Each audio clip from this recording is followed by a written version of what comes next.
Hi guys, Ashley here. Today I'm bringing you Elaine An from Kaiser Innovation, and we're going to talk about all things Chinese consumers post-coronavirus and of course innovating and changing your product specifically for the China market.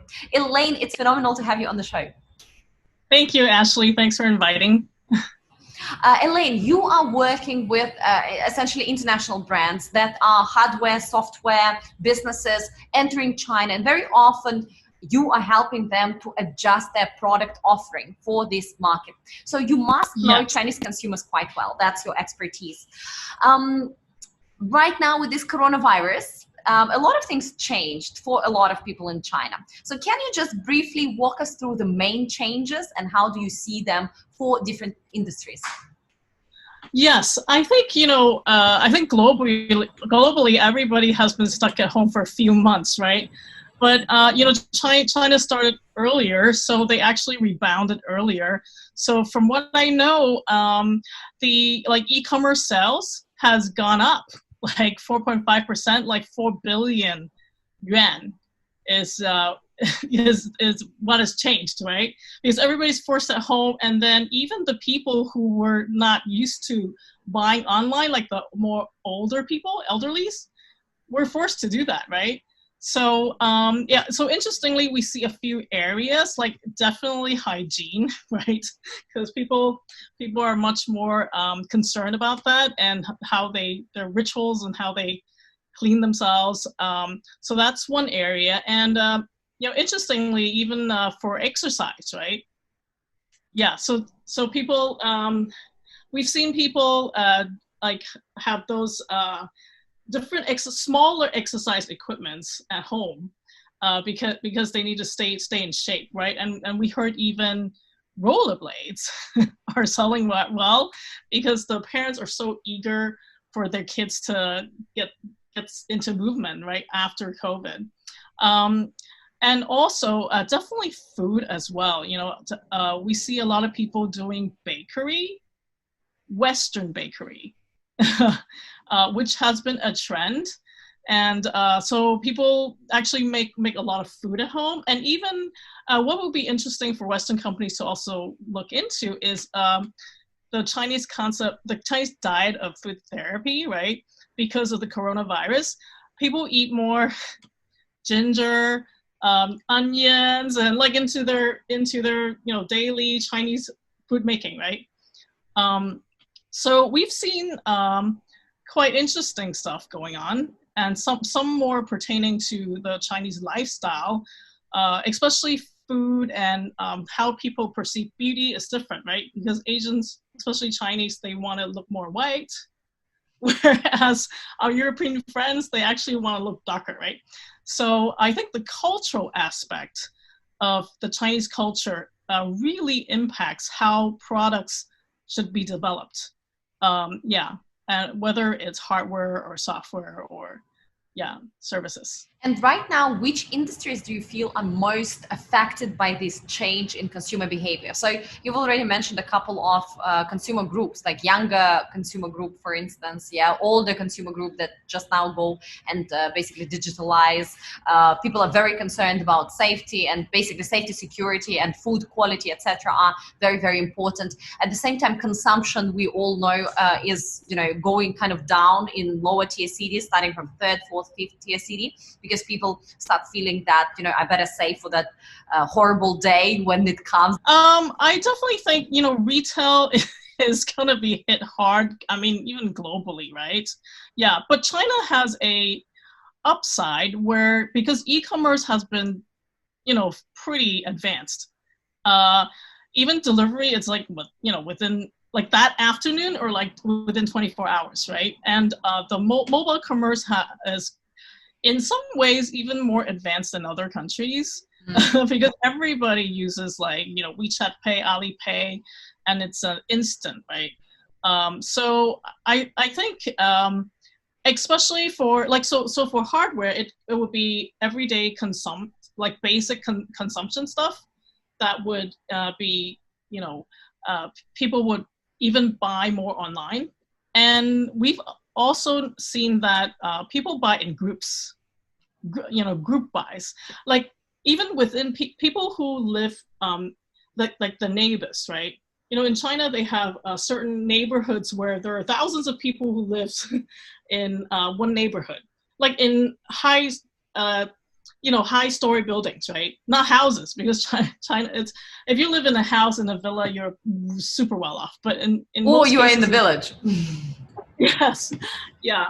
So in like middle class or mass affluent people, they usually live in apartment buildings, right? So we've seen people who buy fridges along with their neighbors in bulk. So they'll go to other friends' places and say, "Oh, you have a really nice fridge. Why don't we all buy it together?" Right?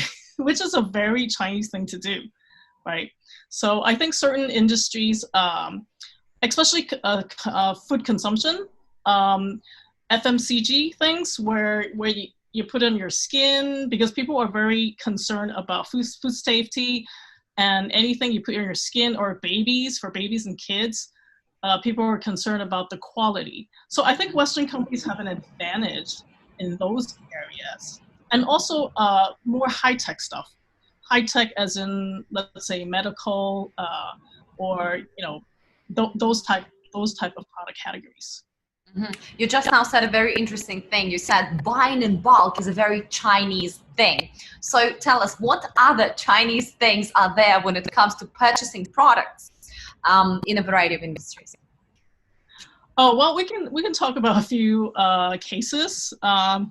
So for example, one time we were commissioned to do a project that's related to fridges, okay? So we actually went to a lot of homes, opened a lot of fridges. And so the way products are designed is designed according to how people live, right? People's lifestyle. So for example, in the West, in US, for example, people love drinking icy water. So in the door of the fridge, there's usually an ice dispenser, right? When you come to China, it's almost the reverse. Okay, so you see people, even if young people like to drink cold stuff, their parents would stop them, like, you're not supposed to drink cold stuff. It's because it's bad for your stomach and bad for your system. So that feature might probably not work over here, right?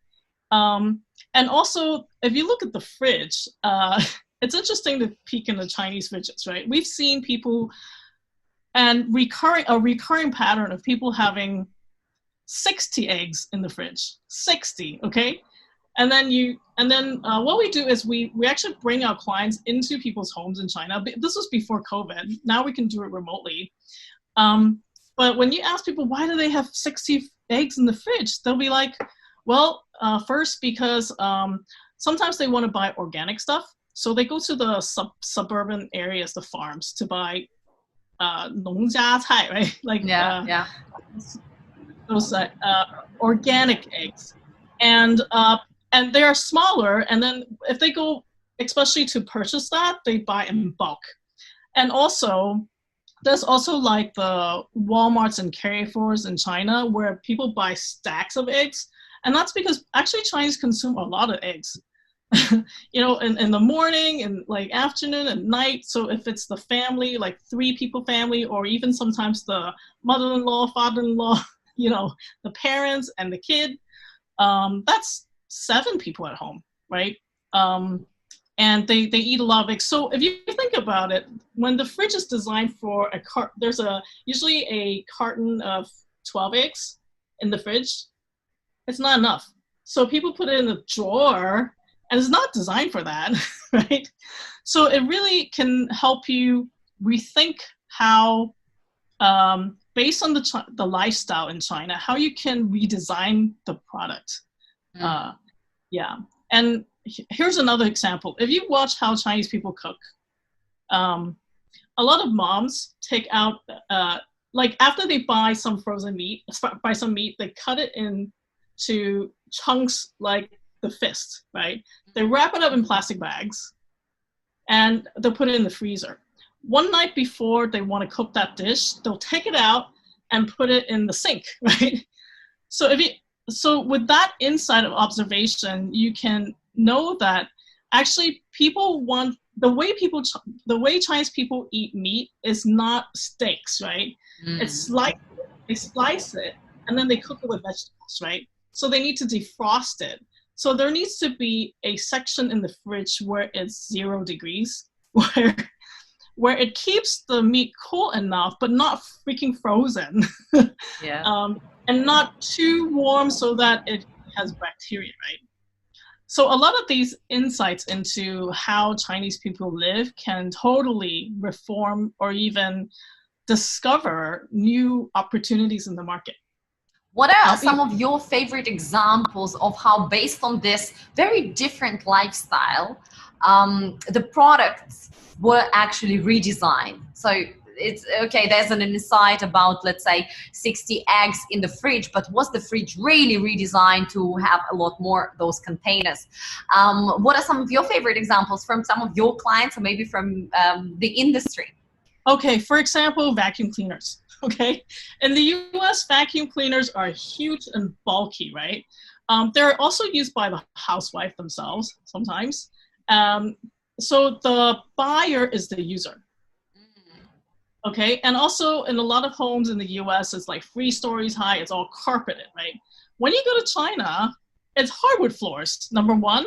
Secondly, if people have the money, they hire a maid, a domestic helper, to be politically correct, but and it's not that expensive to hire a domestic helper in China, right?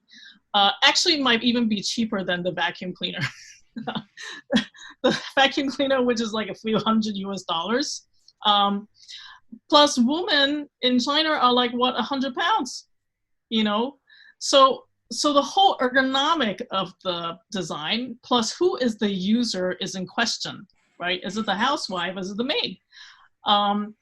Plus, is it hardwood floors? And then if it's supposed to be designed for the domestic helper, like some maids in China, they probably just came from the suburbs. So they're used to using floor mops, like extremely cheap floor mops, right? And then if you have a machine that's like a few hundred US dollars and there's like instruction booklets in English and all that, I mean, it just flies through the head of how to even use it, right? So we've seen some of our clients have successfully developed like a combo vacuum plus floor wash at the same time, and it has done really successfully in the China market. And it's much smaller. It's like a stick vacuum instead of these bulky machines. So that's one of And what are some of your best cases, I would say, when it comes to the nightmares in China, when somebody brought a product and lodged it in the market without probably proper research or strategy, and then this product really did not do well? Who basically messed it up? Well, interestingly, sometimes I find that it's if you're not immersed in the culture, you don't know what you don't know. You don't even know how to ask the question, right? So, for example, one of our clients is in retail security. So, for example, if you go into a Walmart, there are these panels, right? So if you walk past and you've stole something, it will beep, right? So we actually went to study and find out like how people steal in stores, right? Now we are interested.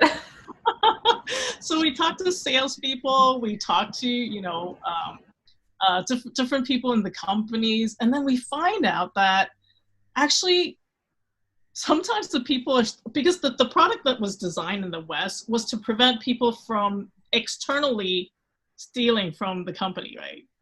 But we found that some of the cases is actually internal theft. It's actually internal theft. Yeah. And then there are so many ways to steal. It's really interesting. For example, people will steal milk powder, and some of the women will wear a big jacket or coat, and then they'll put the milk powder between the legs, like hiding it under the coat, and they'll walk out like a pregnant person. So So we discover very interesting. So it actually helps the company see how their product in the different contexts changes everything. So it's in some of their China clients, instead of buying a really expensive machine, they'll be like, we'll just throw 20 people to look at the floor, like to monitor, right? So we've seen again and again that price point sometimes is an issue. Some of the price points are 8 times more, right? Like the Western product is 8 times more than the local competition. So really doing your homework first in the market would really benefit, because it's not developing a product based on a lot of assumptions that are not from the Chinese market.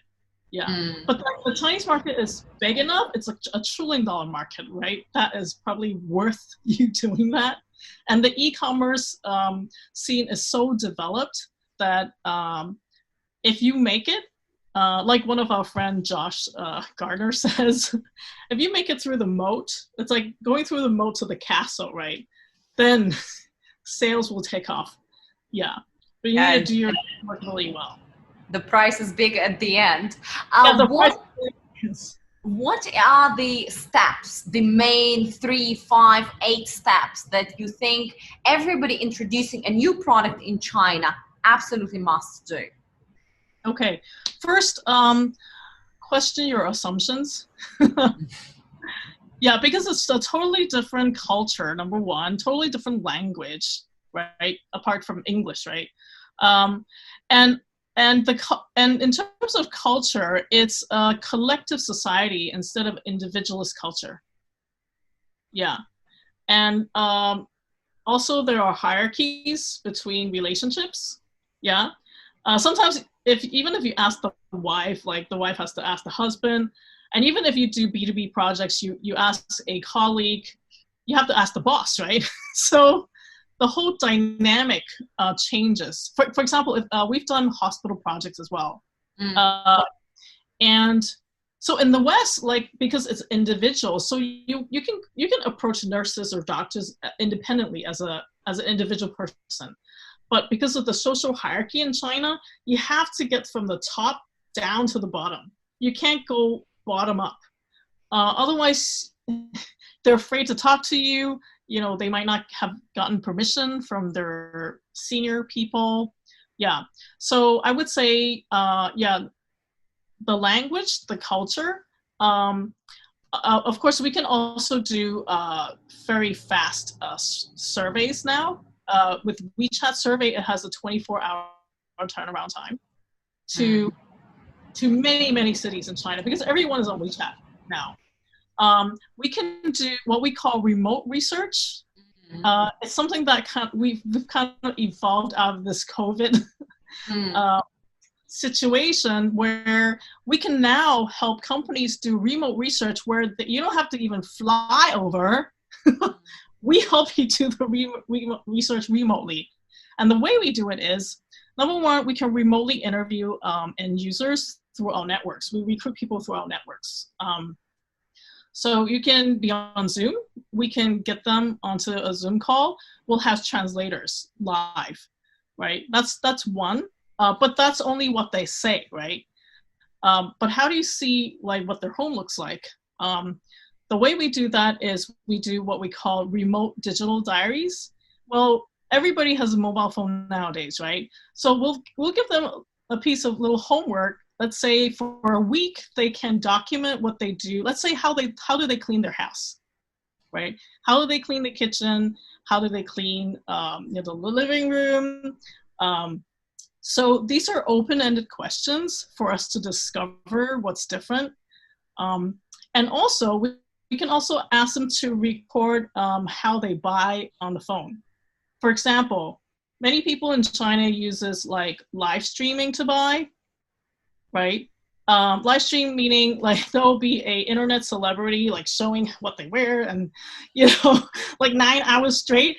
And then the viewer would just like kind of buy on the mobile phone immediately already, okay? So we can ask them to record the whole process and we can send it to you. Of course, there'll be NDAs and all that.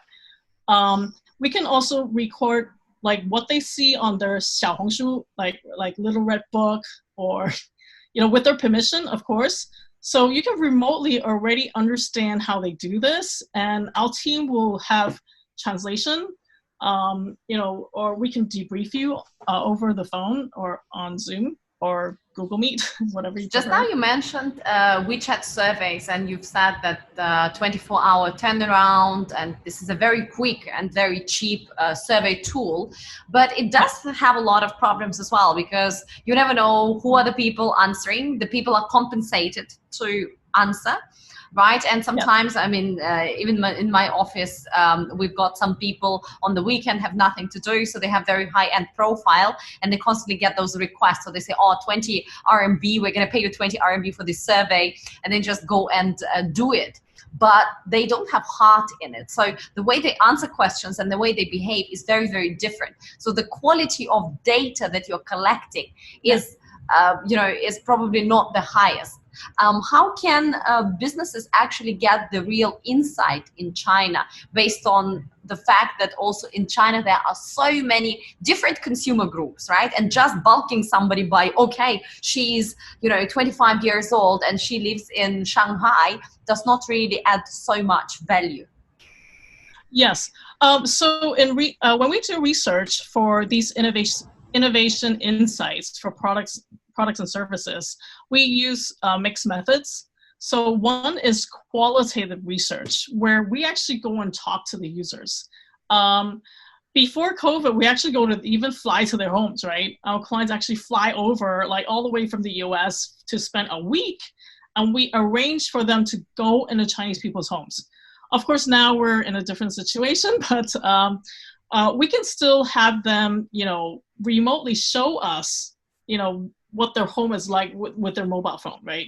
So we'll be the middle people to make sure that they are saying the truth, and then we're answering our clients' questions. And so in terms of the survey, you're right. Sometimes it might not be 100% accurate, but that's why we have the qualitative and quantitative at the same time. The qualitative answers the question why. Usually surveys, it's more quantitative, where you can only ask survey questions when it has already happened in the past.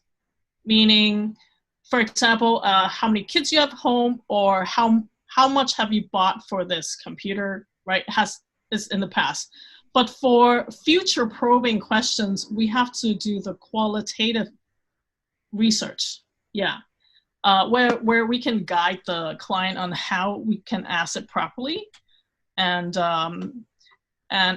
also one particular thing is the way we recruit is kind of different. When I was working in the US, the way these companies get consumer insights is they have a recruitment company, right? So they recruit randomly, and also it's objectively, right? We actually find this way of recruitment is probably not the most effective in China, because the trust fabric is different. Mm-hmm. Chinese people mostly trust their friends and family. Even if you tell them you're like, Google, Microsoft, whatever big company name, they might not even trust that's true, because there's a lot of scams, right? Yeah. So our most successful research recruits are through our friends and family network. And don't underestimate that because sometimes our clients might think, oh, like if it's through friends and family, then it's very limited. And like how do you make sure you find the right people? But don't forget, in Chinese society, the networks can be humongous. Like on WeChat, a single group has 500 people, right? So I have hundreds of groups, right? So we recruit through referrals. So it's from a friend of a friend. We might not know that person directly, but we might know somebody who knows them well, who's trusted. Then they are okay that, so they perceive you as a friend, and they're okay that you go to their homes. Of course, we need to sometimes balance the relationship a little bit, so they don't feel like they're a subject matter of your research, right? Yeah. What is your perception right now? We are in the middle of the year. It's June. What's your perception when it comes to the remainder of the year? Consumer sentiment, is it going to be improving? Is it going to go down? Is China still going to be consuming internally, and also all these international brands? Where do you see this basically year still going for China when it comes to consumer spending? Well, I think it's maybe just a shift of categories, like people's priorities shift, right? I mean, you still have to eat, right? There are certain things you still have to eat, do, and we've even heard that some categories has been booming, like printers, like kids are at home schooling, they need to print out their homeworks, right? So I don't think it's all down. It's shift in priorities and categories to more basic stuff that people need. But maybe luxury would not do that well because people are not going out and meeting people. Like, they don't have to show off the brand. So it's going to be a shift in product categories. And I think e-commerce is still going strong in China because, first of all, it's so convenient. And we've seen users, they tell us they have to buy something every single day. It's become an addiction for some people to get something from Taobao, Tmall, or Jingdong every single day. So yeah, shift in priorities. So I think for some industries, it might be very good news. For our clients who are in the hygiene category, it's actually booming right now. Yeah. But for certain categories like travel, maybe not. Then maybe they need to shift their strategy and see how they can take advantage of the market needs. And right now, I think what we also cannot underestimate is the fact that situation changes very quickly. For instance, just 2 weeks ago, everything was very, very happy. And you just now mentioned, tourism industry. And in China, the whole domestic tourism was coming back and people were booking their hotels and their stays. And they were basically very excited to get out of home and, travel domestically by car, etc., etc. And then Beijing happened, and Beijing cluster was announced, and that literally brought the sentiment and the this confidence in the brighter future for 2020 and tourism down in just one big slash. Right. So, and these are not even people living in Beijing. These were people all across China, from Shandong, friends from Guangdong, friends from Shanghai. They just really felt that, okay, nothing is contained. There's no confidence. It could come back anytime. I really need to be very careful. I don't want to travel. And in fact, I don't want to go out because I just feel so down. So I believe that we also need to stay connected with the fact that this year is very special. And while China is always working very, very fast and moving very fast, this particular time is specifically sensitive, is extremely sensitive, and things can change very, very quickly. What's your take on that? Yeah, definitely. I think businesses that operate in China have to be agile. It's almost like you need to be a startup, right? You need to be sensitive to market changes because any policy changes overnight. So, but look at the street vendors right now. It's amazing. I absolutely love it. Yes. So I think because there's a billion people, so there's still going to be needs. It's just a matter of, are you able to address those needs and pain points, right? Effectively. And I think certain areas like food, because there is concern about food safety and quality, those sectors are always going to be around, right? Yeah, especially for the kids, right? For the previously one child, now two child, but most people are not wanting to have more children. So it's still, 7 adults looking after one kid. And so those are where the opportunities are. Beautiful. Thank you so much, Elaine. It was very interesting. So we've learned how to make sure that your product actually fits the China market, that we cannot just bring it as is and change the marketing angle on it, but very often we also need to redesign the product and adjust it, be it a software or a hardware. Guys, connect with Elaine. She's on LinkedIn as well. Her company is called Kaiser Innovation. It was again phenomenal to have you on the show. And of course, guys, stay tuned for more China experts to come to talk about China, Chinese consumers, and the new retail.